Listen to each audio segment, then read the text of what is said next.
Thank you so very much for your attendance this morning at this very special event to honor Robert R. Taylor. We're very pleased here at Tuskegee to have the honor of having so many recognitions from the U.S. Postal Service. We have the Booker T. Washington stamp, 3 cents. We have the George Washington Carver stamp, also 3 cents and 32 cents. And we have the Tuskegee Airmen.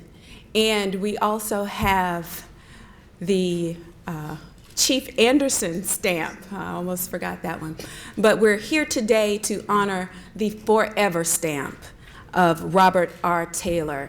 And we're very excited to have you here. If I could recognize at this time President Johnson and First Lady Johnson, thank you so much for being with us today. And all of the students, faculty, and staff of the Robert R. Taylor School of Architecture and Construction Science, would you please stand at this time?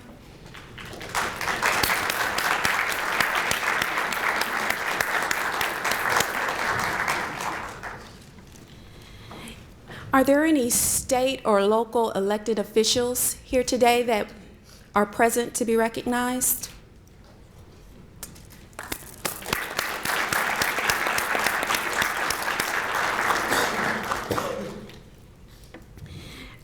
Any Board of Trustee members present?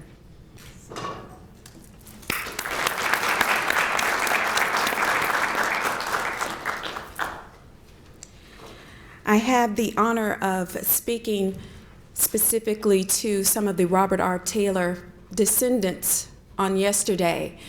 She was 91 years old, Barbara Taylor Wright, and she has a sister, Christine Wright Taylor, and they are the grandnieces of Robert R. Taylor, and they wanted me to express their regrets for not being able to come today.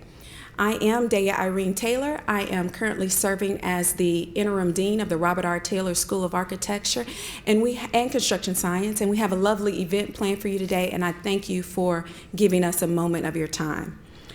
If I could start by having Dr. Gregory Stephen Gray come and give the invocation.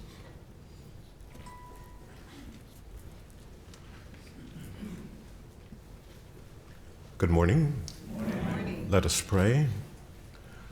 O thou who art the great architect of the ages and the master designer of our days, we do thank you for the Robert R. Taylor School of Architecture and all that it has come to mean in the life and work of Tuskegee University. Indeed, we are grateful for the indelible impression that Robert R. Taylor has stamped not only upon the field of architecture, but upon all human endeavor. Grant that this dedicatory ceremony will be a fitting and appropriate tribute not only to his legacy, but to our common destiny, for the sake of which we pray. Amen. Amen.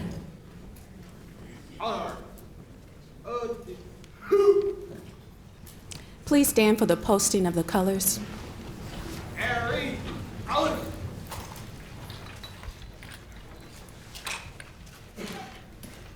Ready, cut. Forward, march. Left, left, left, right. Left, left, left, right, right, right, left, right, left, left, right. March. Mark time. March. Left, left, left, right. College. Ready. Hold. Hold. Ace. O's.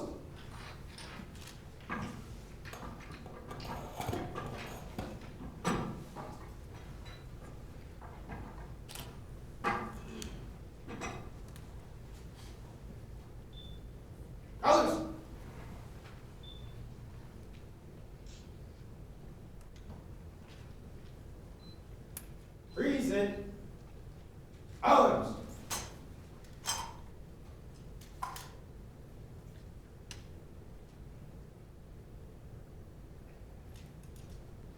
Order. Arms.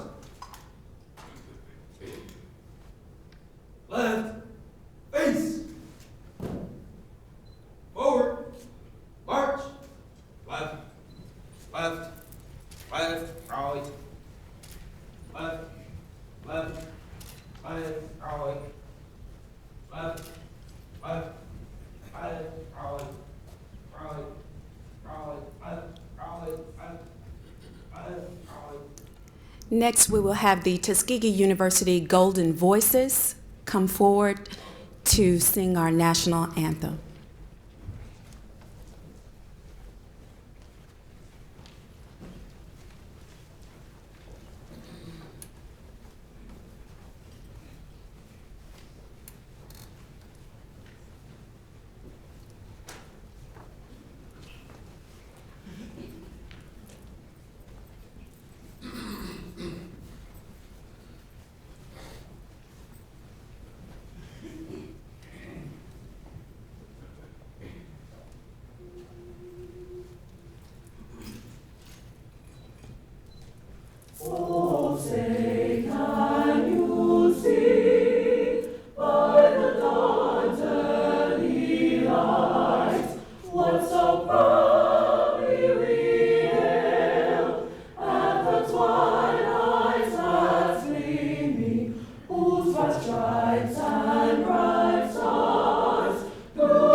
Thank you very much.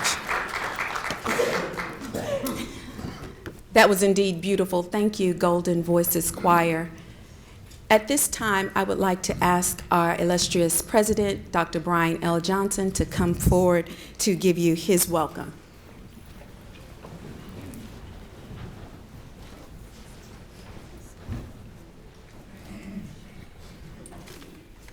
Good morning. Good morning. I'd like to take the opportunity to welcome you today to Tuskegee University. It's an extraordinary honor to celebrate the unveiling here on our campus of the Robert R. Taylor Black Heritage Series stamp. We thank our colleagues at the United States Postal Office for coordinating this event alongside of our staff members. We thank the members of the Robert Robertson Taylor family for being in attendance. We thank community leaders, citizens, our students, our faculty, and our staff, and particularly our illustrious college and its leadership of its dean, faculty members, the students in that college that bears the name of the stamp unveiling recipient on today is still active and alive, representative of a very great tradition, but of even greater trajectory, laid by the foundation of Robert R. Taylor. On this day, we invite each of you to pause, to reflect, to think about his extraordinary achievements, to think about how those achievements have laid, again, the foundation here as our founding principal and president intended. In this, the centennial year since his passing, we know that he brought on board to Tuskegee University the very best and the very brightest, and there was none greater than Robert R. Taylor. We thank each of you today for being here. We welcome you all, and we ask that you celebrate his stamp unveiling and celebrate, as always, Tuskegee University. Thank you.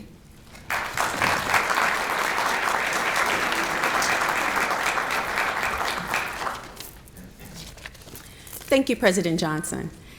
At this time, I'd like to introduce our knowledgeable speakers for this morning's event. Some may look familiar to you.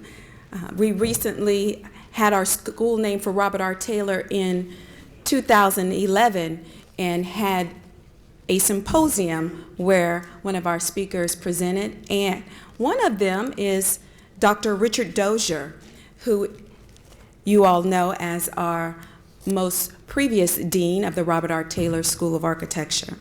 He is a licensed architect and an educator with interest and expertise in architectural history and historic preservation. His special focus and recent experience has centered on historically Black colleges and universities, Main Street programs, and urban documentation and revitalization. And dedicated scholar and researcher, Dr. Dozier has carefully documented and preserved his unique experiences. Colleagues' projects are now approaching 50 years.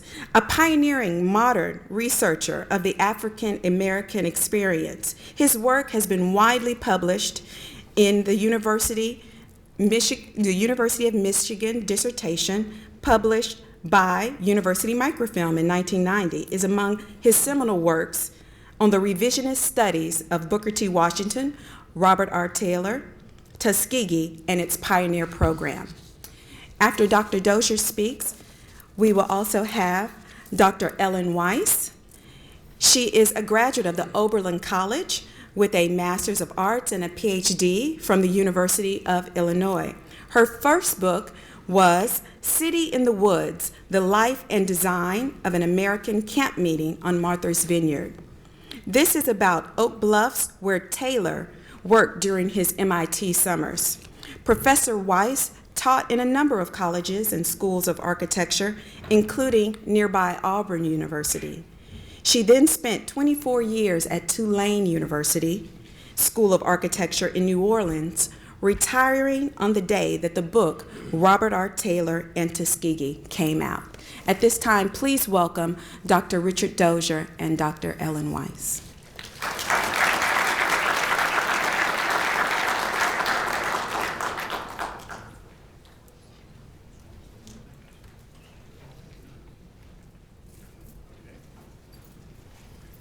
Excuse me, you know I'm always behind like the good professor and confused. And what I did when they asked me to speak, I was so excited because, you know, you've heard the story about you can never go home again, right? Well, Tuskegee, they told me when I came many years ago, you know, you can leave Tuskegee, but Tuskegee never leaves you. And so when you come back, I stopped driving in yesterday at Booker Felder's store, class of 1948, right? Looked at his yearbooks, looked back over some other things. So it's constantly that we see the history, we meet, and we live it. And I only want to encourage everybody to really, while you're here, experience it as much as you can, because then you'll hurry back faster. You'll only discover, last night we had a big rain. Imagine the students in Robert R. Taylor clearing this place, handling the water. You see the way the water runs off behind the dining hall. Imagine, and most of these dorms were built without interior plumbing. So just begin to think about what you're living in today and the things that have been accomplished.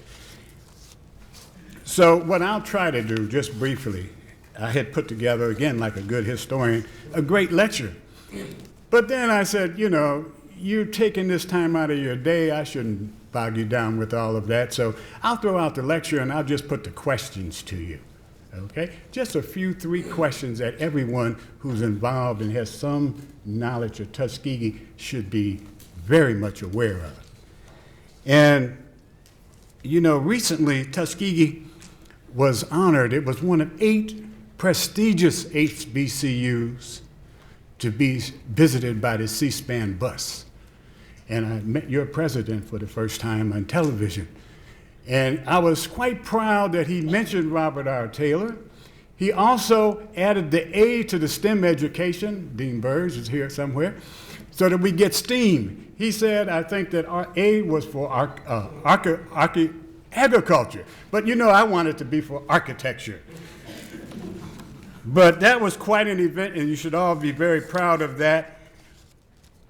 And so with the school now being named Robert R. Taylor, and one of certainly my most memorable events in my professional career was a few years ago when I presented to the president. It was indeed my honor to present the students from the Robert R. Taylor School of Architecture and Construction Sciences. And everybody paused, and but that was a big moment. I mean, to have our students, and our students, can I have all the registered architects stand up, please? And I'm only going to take a few minutes, but the registered architects in the room.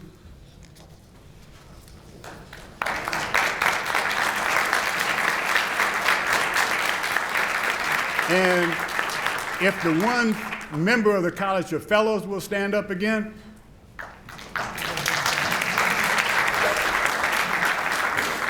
I want to put that in perspective for you before I talk. There are 79 African American architects teaching in the country. There are 32 licensed African American architects in the state of Alabama. You have just seen 1/3 of those people, and I'm one of them. 1/3 of the architects in the state are in this room. There are 361 female architects in the entire country, and Dea is one of them, right?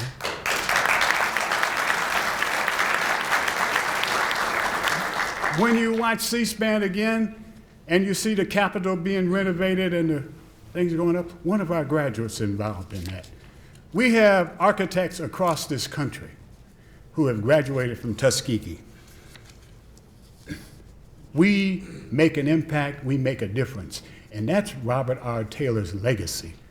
They talk about the stamp, and it says forever. Everybody should have enough stamps to use those stamps forever, right? I mean, architect, most of us still say architecture, right? I mean, we need to buy those stamps and have them, and everything that's mailed, particularly from Tuskegee University and from, I keep calling you Congressman Maxwell, everything should be mailed with a Tuskegee stamp. But let me get to those questions I'm going to give you real quick in my talk, okay? I'm going to give you 3 simple questions, I thought. 3 that you should definitely know, everybody. The first is that Robert R. Taylor the questions are, Robert R. Taylor is the second architect to be represented on a stamp who had designed buildings for his university.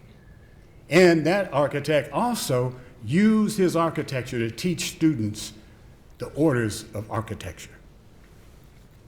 Okay, so there's 2. And so the other question is, there are 2 ladies who rest across the street just adjacent to the chapel in the Tuskegee Cemetery that have strong Taylor ties.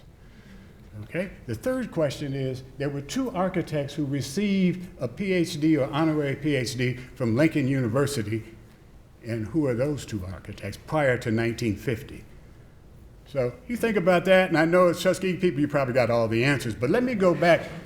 What I'll do, I thought to make it interesting, I said that what I would do, I have one of the first day of issue. I don't have the lovely one from Tuskegee, but the one with Taylor's thesis on it. And I thought you could answer those questions for me at some point in the day, that I would give you this envelope. All right, so that's a little incentive. And I'll leave one of the questions out for you to figure out, okay? And I'll tell you the answers to the other 2. And real quickly, the one I'm going to let you figure out is the other architect on the postage stamp. Okay, the 2 ladies across the street are Portia Pittman is the first one, and Portia Washington Pittman is Booker T. Washington's daughter. She was Booker T. Washington's daughter. She married William Sidney Pittman in 1904. Pittman was one of Taylor's prize students. He finished with very good grades here. They sent him off to Drexel to get another degree in architecture. And he returned to teach and joined the Tuskegee architecture faculty in 1899, okay? In 1905, he moves to DC and joined another Tuskegee architect and practicing. He opened his own practice by 1907 in DC. They will move to Dallas, and he will become the first African-American architect known in Texas in 1919. Okay, so that's Portia Pittman. She's there. The other one that's there is Helen Taylor Dibble. And she was, of course, Taylor's daughter. Okay? And she at one time was an archivist here in the archives. And you could come to Tuskegee and actually talk to her. And P.H. Polk and all these people that were here. She's now there. And the Taylor family regularly comes back, and as the family passes on, they spread the ashes over that cemetery. The third question is the honorary degrees. In 1929, Lincoln University in Missouri awarded an honorary degree of Doctor of Humane Sciences to Dr. Robert R. Taylor. Okay? 12 years later, they awarded a second degree, humanities again, to one architect, Paul Revere Williams, 1942. Okay, Paul Williams is known today as the architect to the stars. People call him all the time the architect of the stars and the great African-American architect. Let me give you 3 quick quotes now that we know all the answers. And the one quote that I'll deal with is Paul Williams wrote in let's first Taylor himself. Taylor, writing in 1911, he was invited to MIT on the occasion of their 50th anniversary. And Taylor wrote a paper, and in it he said, referring to my MIT training, some of these methods and plans of the Institute of Technology have been transplanted to the Tuskegee Institute and have flourished and grown here. The work at Tuskegee, Taylor says, has provided me the opportunity to come in contact with thousands of young men. These young men, as graduates and undergraduates from the Tuskegee Institute then, have gone over large parts of the country, and they have had a widening influence with introduction, I'm reading the wrong page, a widening influence, and one graduate has done work for the U.S. government, William Sidney Pittman, who I mentioned earlier. Another is an architect in New York City, and that was Vertner Tandy. He is the architect, was the architect for Madam C.J. Walker's $1 Million Mansion, which is now a National Historic Landmark and has been restored. Taylor trained Tandy before he went to Cornell to get a degree. So the Taylor legacy is alive. Paul Williams wrote an article in 1940, the Negro architects date back almost 200 years. This was in the Amsterdam News in 1940, and we think we're discovering something today, right? Williams seems to reinforce Taylor's statement. I quote Williams, he says, Tuskegee boasts of their use of race architects. Robert R. Taylor, W.A. Hazel, Albert I. Cassell, and now Louis Fry, at the head of one of the younger men in the profession, have been placed at the head of Tuskegee's future. Louis Fry will become the first African American to graduate from Harvard in the GSD in 1944. He will go on to be popularly known as Daddy Fry. He trained the next generation who come after Taylor, including our dear friend Major Holland. Lou Fry also with his firm, and how Major got to Tuskegee was when they were joint ventures doing the chapel we worship in today. So the Taylor legacy goes back quite a ways, but is very much alive. And I appreciate the time to share that with you. I hope everybody will remember those 3 questions. And as people come and visit Tuskegee, all these buses that come here, they should know all of those things. Not only is it important, the stamp and the things that happened in the past, but we're alive today. And my poem that I always tell my students, and I'm sure they remember some of it, about life ain't been no despair. All right? And I've been a climbing, and son and daughter, don't you dare quit now, Marcel. You have to become an architect and a construction major. Herman Russell we gave an award to, and I'm going to finish right here with Herman Russell, and seeing the construction person, I thought about construction. We gave an honorary award to Herman Russell 3 years ago, and I thought we were doing something. You know, we gave him an award, and it was a great ceremony.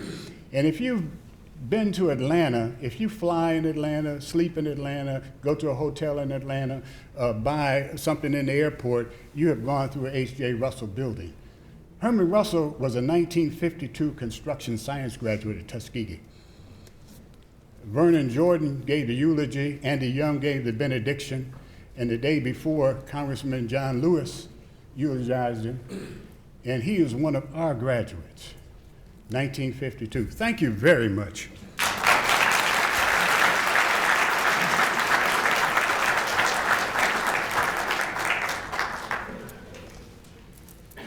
Dr. Weiss? It's Frank Lloyd Wright, Dr. Dozier. Frank Lloyd Wright. The stamp. No, that's not it. That's not it. I know everybody's going to think Frank Lloyd Wright. Frank Lloyd Wright did not build a building here, but there was a scheme to get him to do that. I want you to know that. And Frank Lloyd Wright's uncle, who was an important Unitarian minister, was an early and avid supporter of Tuskegee, visiting once a year for a very long time. Tuskegee is more a part of the nation as a whole than we sometimes realize.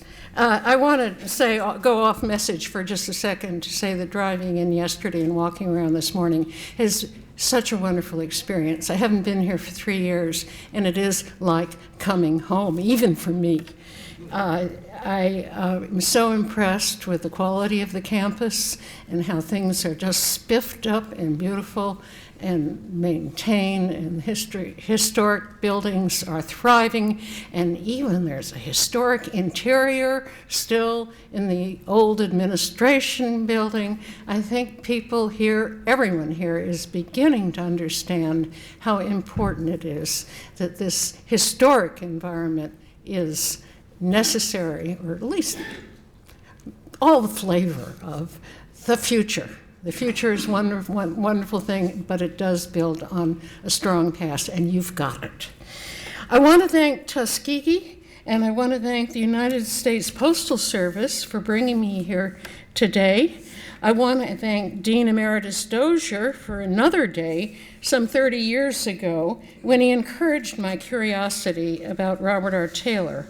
I also want to thank New South Press in Montgomery. I had a terrible time finding a publisher for this book. I was looking just when the economy was crashing, wouldn't you know, around 2007, 2008. Nobody wanted to do what would have been an expensive publication of a totally unknown architect. Well, New South thought differently, and Taylor is now a postage stamp. It just goes to show.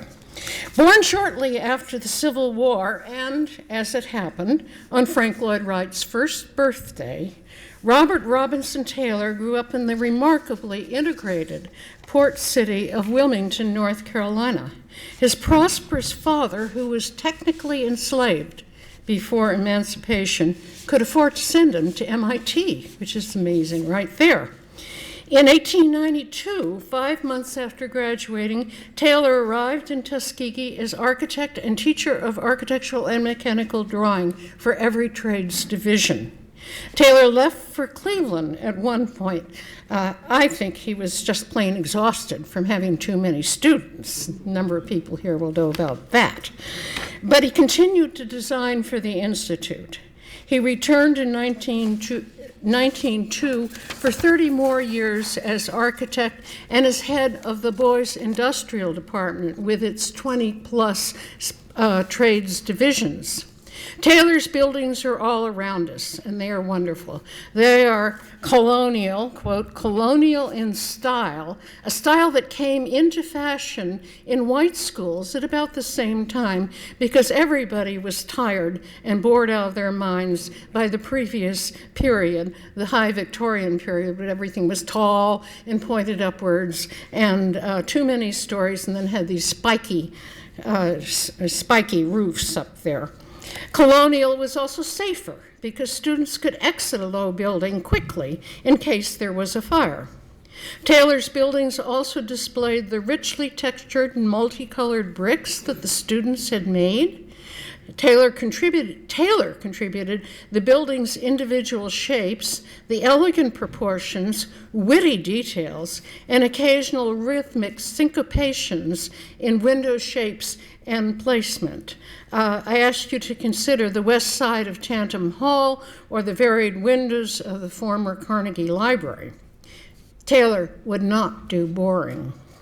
Taylor did not think that any aspect of a building's planning or style was endemic to the race.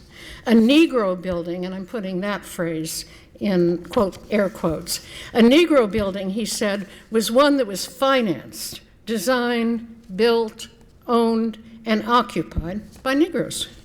His Masonic temple in Birmingham would best qualify of his own work. As an educational administrator, Taylor was systematic, precise, and diplomatic. Over the years, he also developed a reputation for interracial tact, serving Booker T. Washington several times in sensitive situations within the state and in northern cities. After Washington's death, he represented Principal Moton in the politically charged task of evaluating the Red Cross's camps for black farm workers who had been displaced by the 1927 Mississippi River flood. 2 years later, he acted on behalf of the Phelps Stokes Fund in founding the Booker Washington Institute in Liberia. And that is the work that earned him the honorary doctorate from Lincoln University that Dean Dozier just mentioned to us. Throughout the first third of the 20th century, Taylor was designing buildings of wit and elegance here and elsewhere. One can also see them in Selma, Birmingham, Marshall, Texas, and Salisbury, North Carolina, as well as at Tuskegee. There were also innumerable frame structures on campus and in its suburbs, most of which are gone by now. Taylor also had private businesses, and not only as an architect. He owned a sawmill in Opelika, and he built and sold houses all on his own. He may have been an officer or investor in Birmingham's major black-owned Wyndham Construction Company, a very important firm that we knew nothing about. Wyndham built Tuskegee's college zone in the 1930s and some of the other later buildings. Taylor also invested in a black-owned chemical firm in New York. People should save and invest the race's own assets, he thought. Invest in the race's own assets, he thought, and an opinion that solidified as Jim Crow locked in. Taylor succeeded financially. He could afford to send 5 children to college. Robert R. Taylor was a quiet man, a background person who seemed to prefer it that way. In group photographs, he's usually on the side or sort of towards the rear. One former faculty member recalled his kindness as a supervisor. Anger almost never appears in his letters, but when it does, it is controlled and couched in the most careful of reasoning. Taylor was a tall man, over 6 feet by one account. A grandniece remembers his hypnotic blue eyes. When I told another grandniece that it was hard to find out about him, she replied, rather tartly, I thought, that he was too busy helping humanity to heap up records about himself. So I tried to do that for him. I think I've teased out a goodly part of the story, but there's more to learn, much more to learn, and more material out there that I hope you students or others will take on and explore. There will be documents in Tuskegee's archives that I did not see, and I even have some ideas about where you could start. And I suspect that there are letters in several manuscript collections in the Library of Congress. Perhaps Taylor's descendants will find material in their attics. Maybe youthful letters home to Wilmington from Oak Bluffs on Martha's Vineyard, where he worked during his MIT summers. Maybe something like that will show up. And then I want to conclude by saying, by the sheerest of coincidence, my other book is about Oak Bluffs, and I really want to know what he did there. Thank you very much.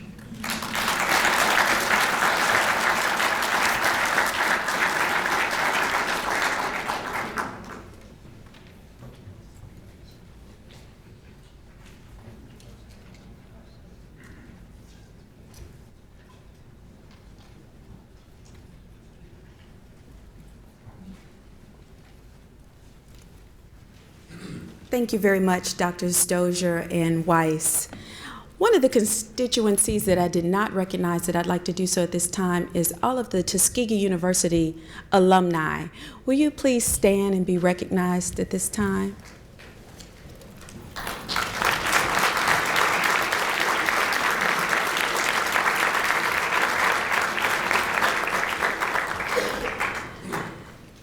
Thank you very much. Our next distinguished guest is a Tuskegee alumni, our very own, and we're very pleased to have him here. Judge William A. Campbell was named Judicial Officer for the U.S. Postal Service in May of 2006. An independent officer reporting to the Deputy Postmaster General, Campbell serves as a chairman of the Board of Contract of Appeals, which decides disputes relating to the supplier appeals from decisions of the postal contracting offices.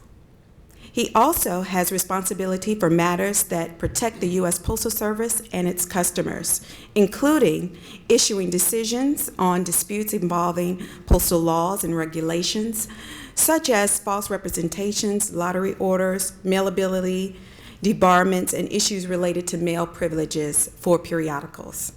Earlier, Campbell served as managing counsel for the Publishing Commercial Protection Law Group, a 29-year-old Postal Service veteran. Campbell's other assignments include managing counsel, field operations for the Southeast area, and chief field counsel for San Bruno, California. Campbell earned a law degree from American University's Washington College of Law and a Bachelor of Science degree in sociology right here at Tuskegee University. Mother Tuskegee welcomes Dr. William Campbell, Chief Judicial Officer for the Postal Service. Thank you.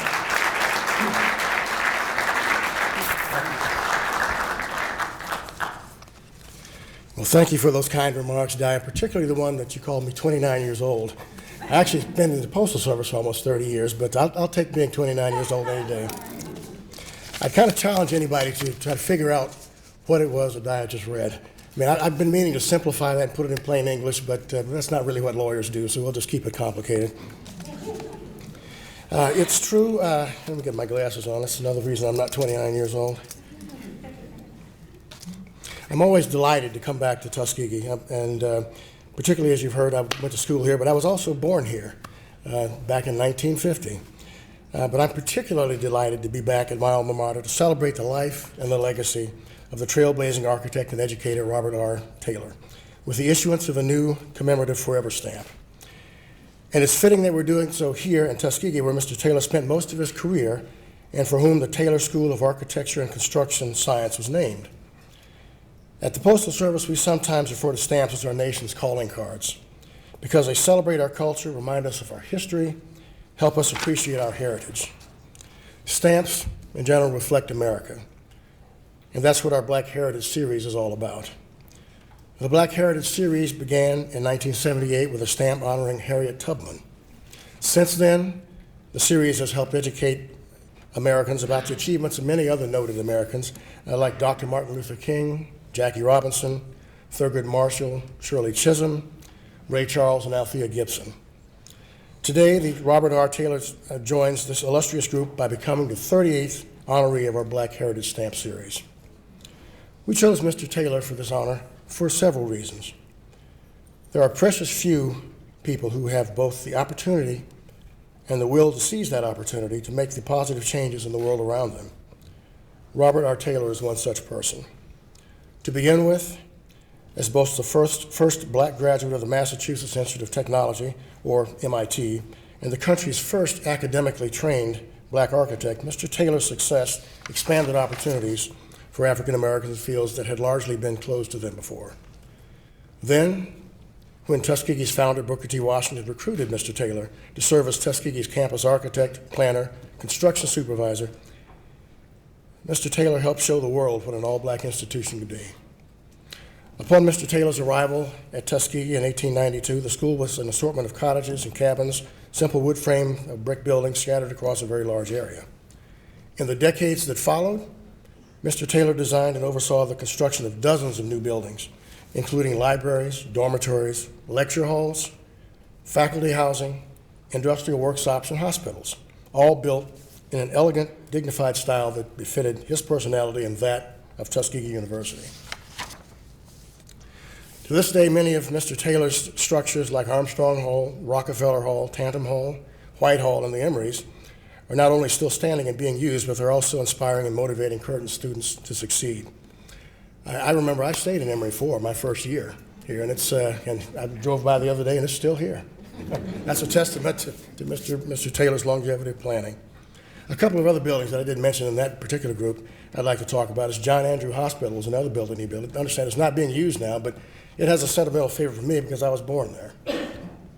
Also, the original chapel. I remember we, as a family, used to go there for services and pray. And then there was Dorothy Hall, which is my own favorite, and I've got a story about that to tell. As a kid, when we lived here, I was probably 3 or 4 years old, and every so often we'd go to Dorothy Hall for dinner. Now, my misunderstanding of that whole situation is I didn't think Dorothy Hall was a place. I thought Dorothy Hall was a person. So whenever we'd go, I thought we were going up to Dorothy Hall to meet Dorothy Hall. And I thought, this is the most impressive person I've ever heard about, because she must be incredibly wealthy because she invites all these people to dinner. You know, she's got a huge kitchen and an even bigger house. So I was just fascinated with Dorothy Hall, and it took me a while to understand that Dorothy Hall wasn't a person. I was kind of disappointed when I found out she wasn't. But anyway, when Dr. Taylor left Tuskegee in 1899, he returned 3 years later as the director of mechanical industries, a role that allowed him to oversee divisions that trained harness makers, plumbers, steam fitters, and many other skilled artisans.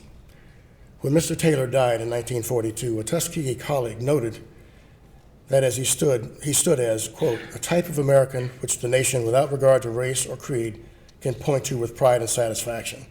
And I would add just generally that Robert R. Taylor is one of America's greatest architects. And friends, it is with great pleasure that we honor a man with whom the nation can point to with pride and satisfaction and whose career inspired countless other people. And with the issuance of the Robert R. Taylor stamp, his image will grace millions of packages and envelopes spreading his appreciation for his work. The stamp was designed by art director Derry Noyes. The stamp features a photograph of Mr. Taylor that was taken circa 1890 when he was in his 20s and a student at MIT. As one of our nation's calling cards, we hope this stamp will encourage more Americans to learn about Mr. Taylor's life and career. And remember that the Robert R. Taylor stamp is a forever stamp, so it will always be good for first-class postage, no matter what the rate happens to be. And I found the speakers before me to be particularly informative. I thought I knew about Dr. Taylor when I was in school here, and when I did some more research getting ready for this role, I realized I didn't know as much as I thought I did. And even after listening to our previous speakers, I knew even less than I thought I did. So it's very nice to hear that, and I intend to continue learning more because he's a fascinating individual. And with that, that concludes my remarks. And now I'd like to invite Bridget Carroll, who's our marketing manager for the Alabama District of the U.S. Postal Service.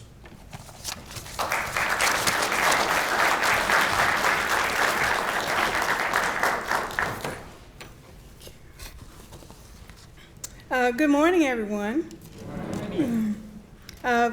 First, as you see on the program, it is Dr. Mary A. Sullivan, the Alabama District Manager.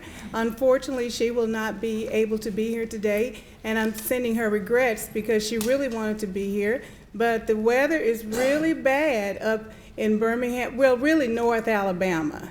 And she covers the whole state, so she has to make sure that everything is taken care of it. But I am here, and I am the marketing manager. And first, I want to just thank you, Dr. Johnson. for allowing us to unveil the stamp here at Tuskegee University. I also want to recognize all of the other distinguished guests and all of the other attendees that are here today. And you know, this program, I'm just so excited. I remember when I first contacted DAIA after they had the first day of issue in Washington, D.C., he said, you know, it would be a shame if we didn't have something like that here, right here in the state of Alabama, especially with the life and legacy that he left right here at Tuskegee University. So I'd like at this time for the program committee, if you would please stand, everyone that helped plan this event today, and if you give them a round of applause. So everyone.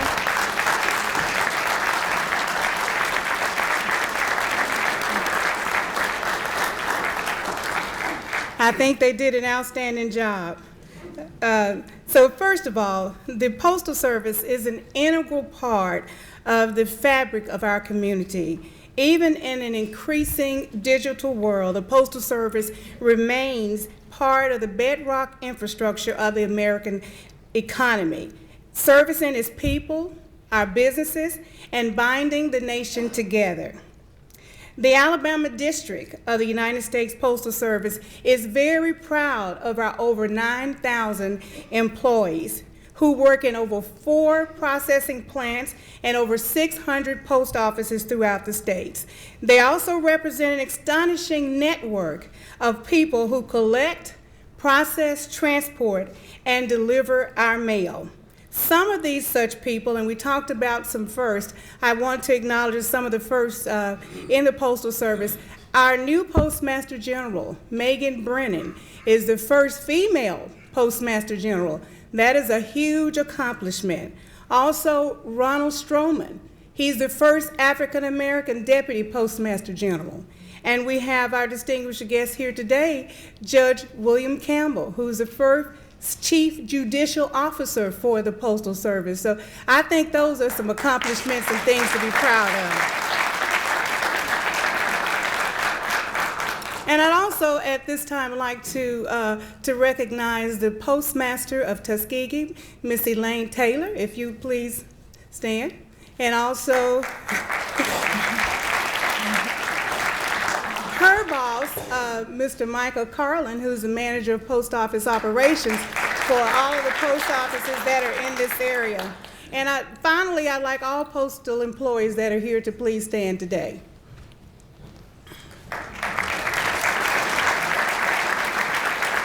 Thank you. Throughout the years, postage stamps have been miniature artworks designed to reflect the American experience and highlights the heroes, the history, and milestones and achievement of the natural wonders. It is with great honor today to be with you again as we celebrate the life and legacy of Robert Robinson Taylor, architecture, educator, administrator. Earlier this month, he became the 38th honoree in our Black Heritage Series.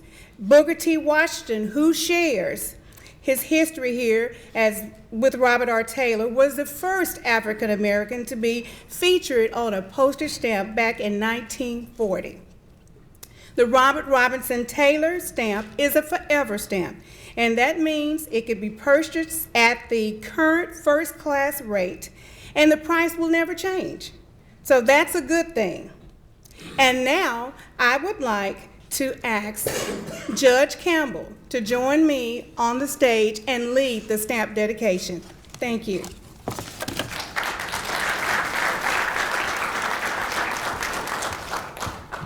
If we could also have all of the other distinguished folks who participated on the panel this morning, or the program this morning, to come and join us on stage for the unveiling.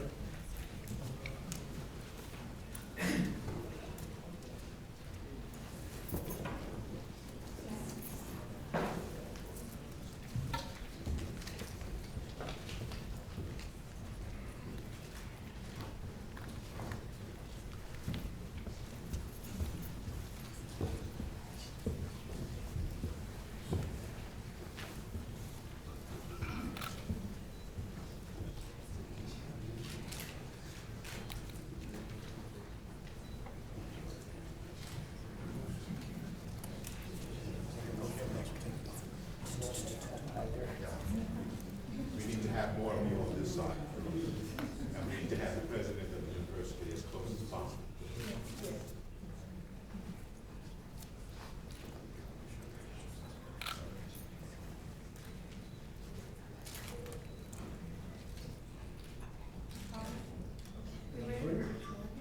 One, two, three.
Everyone here at Tuskegee knows that the heart of the institution is our students.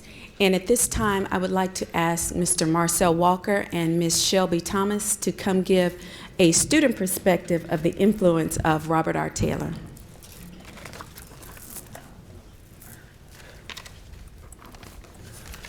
Good afternoon, everyone. If you don't know already, thanks to Dr. Dozier's shout out from the Crystal Stair, my name is Marcel Walker. And my name is Shelby Thomas. As an architect major. And as a construction science major. And as minorities within our respective fields, Robert R. Taylor serves as an excellent role model to both of us as well as our fellow classmates. When I decided to come to Tuskegee, I already knew the history of Robert R. Taylor. His legacy as the first African-American architect is what drove me to come here.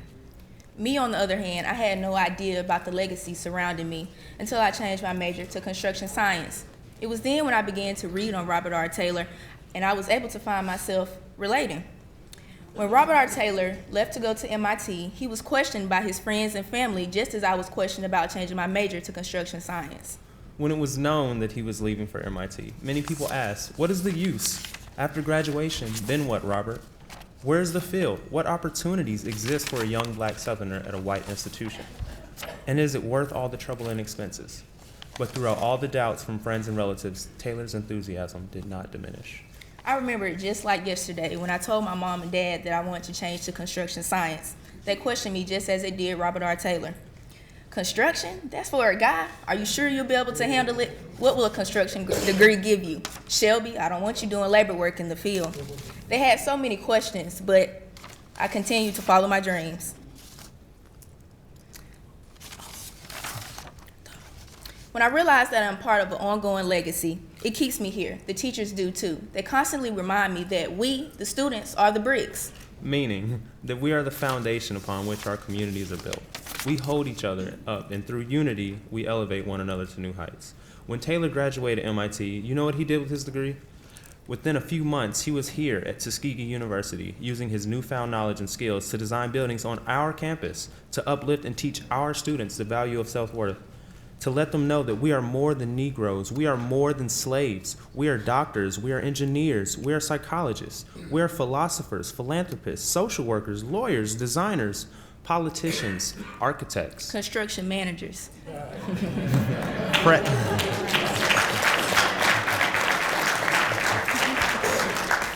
and presidents. Above all, we are teachers, teachers to ourselves and teachers to each other. I Googled the definition of a stamp, and there were several reworded definitions, but I noticed they had all one common phrase: evidence that dues were paid. I don't know about you, but I think Robert R. Taylor has definitely paid his dues, not only to this prestigious campus, but around the world. Thank you.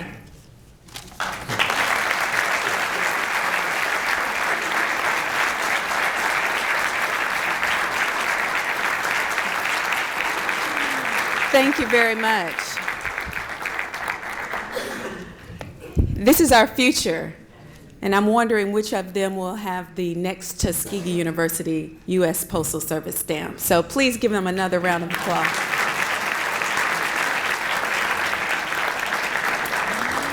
At this time, I'd like to recognize the Construction Science Industry Advisory Board members that are present. If you could please stand.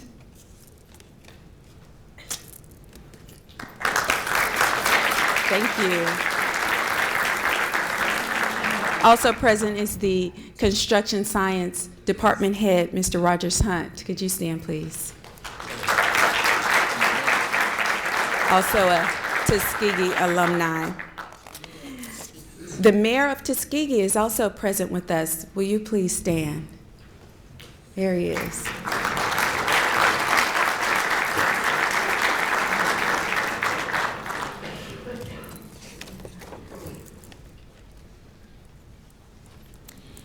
At this time, if everyone can stand for the Negro National Anthem.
stay standing for the retiring of the colors? Forward, arch, left, left, left, ollie, left, left, right, ollie, ollie, ollie, left, left, ollie. Colors, mark time, march.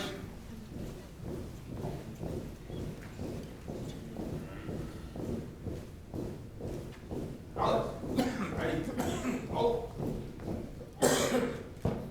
Ollie, ace, freeze, and arms.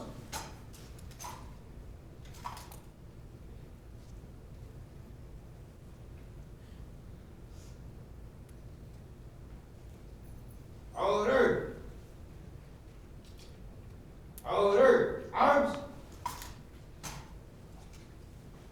Retrieve.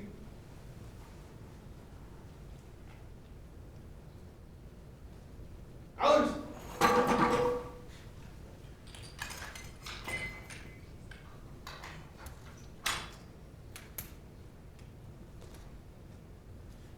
Left, face.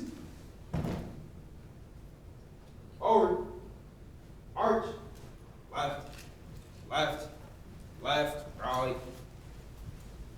right, right, left, left, left, right. Mark time, arch.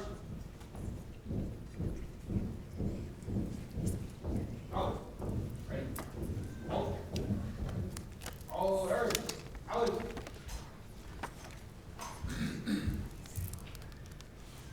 Out, ready, cut.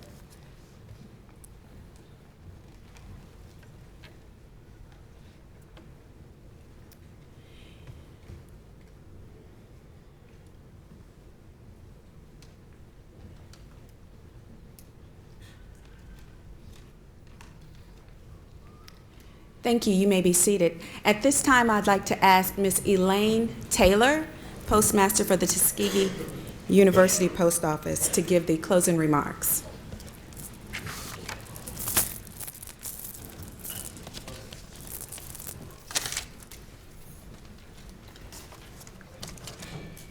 Thank you. Since 1940, the U.S. Postal Service had paid homage to the countless achievements made by African Americans, men and women, through stamps that immortalized the individuals who had an impact on the country's history.